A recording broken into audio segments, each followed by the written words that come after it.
This is Our City Crowdfunding, the show which is all about helping you launch a business or even a community project in your area with the help of the crowd. So just a reminder, if you're joining us for the first time, I'm Syed Kamall, MEP for London. I was a businessman before I got into politics, and this is a passion of mine, helping you to get more out of life in London. You can tweet your comments and questions to #OurCityLondon. So we've been talking to Jessica of For Common Cause about how the website can help you. Now what I want to do is get some ideas about the kind of projects being set up all around us. A lot of people say you have to come from a privileged background or have gone to business school to set up your own business. Well, over the next few minutes I hope to prove to you that that's not true. And I'm going to be talking to an inspirational business which I hope will inspire you or which you may want to back yourself. So let's talk to Lisa. Lisa, tell me first a bit about your business. It's called Wishes, isn't it? It is. It's a costume shop. We help lots of people, schools, theatres, providing them with low-cost costumes. We help lots of people in the community, but we also sell to the public and to film productions at studios in Bournemouth. So tell me a bit about yourself and how did you get started? How did you start the business? It's quite a long story actually. My story started when I found myself in Bournemouth. I was a victim of domestic violence at that time. I had 3 children and I was heavily pregnant. I found myself homeless and I tried to work myself up from that position, kind of lost and a bit desperate and didn't know where to turn. I wanted to give back to the community once I'd got back on my feet with my children, and I started volunteering in my community. And one of the businesses I started volunteering for was a costume shop within Elstree Studios at that time. The lady there had lots of costumes she had been buying over 25 years, and I helped. Started off just sewing, ended up making costumes, serving customers and actually running a business, and I didn't realise that I was doing it. The lady that owned it had her own business and went off to do another business that she was doing, and I was left solely in charge of all these wonderful costumes and having lots of fun. So there you are, you didn't go to business school, you don't come from a particularly wealthy background, but you managed to get yourself into this business and you found yourself running it in the end. Now, tell me about some of the issues that you found in getting up to speed in running a business. Did you make many mistakes along the way, or were there things you look back on and think, oh, I could have learned from that?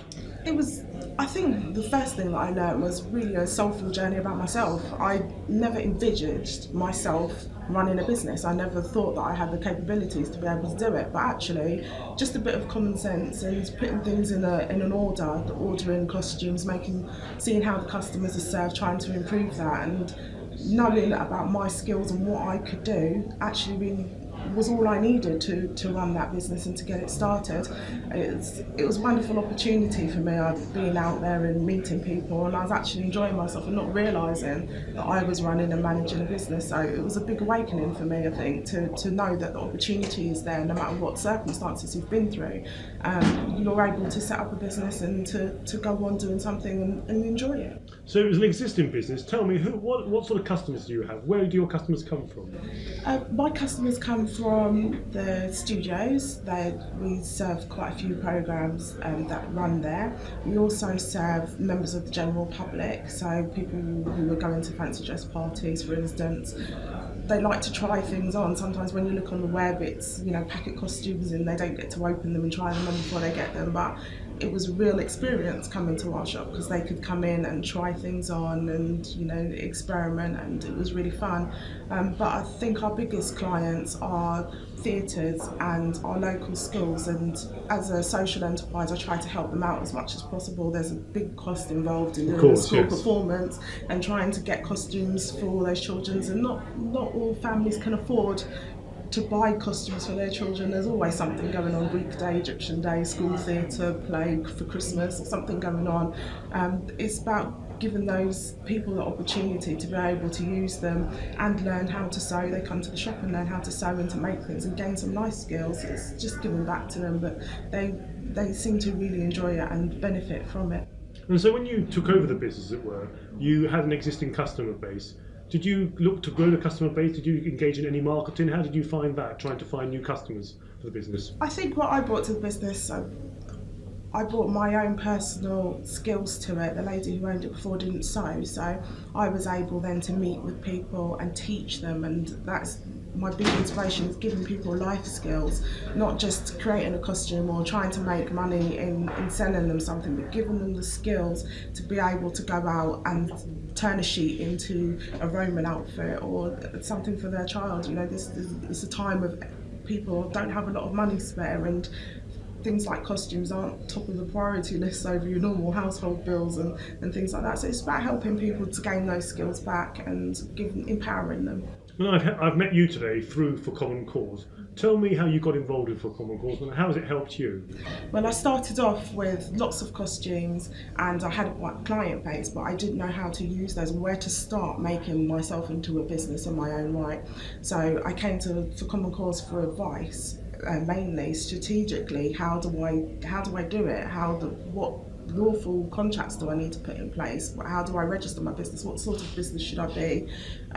Where do I get financing from? How do I set up accounts? I'd never done any of that. Course, yes. So all of that was a bit of a learning experience. I got to speak to professionals who are able to sit down without me having to pay a cost to find that information and to learn. And you know, it is about putting things that you already know into practice, logging things down, and you know, just working up with the advice from a professional to be able to teach you and tell you, you know, this is the way that you go, and to reinforce your ideas. You know, I've had lots of people from Common Cause say, actually, you're doing fantastically well, look at your ideas, and you know, they're amazing, and I couldn't have thought of that. And that was actually shocking for me as, you know, mum at home, to think that I was impressing people who work in a business life every day.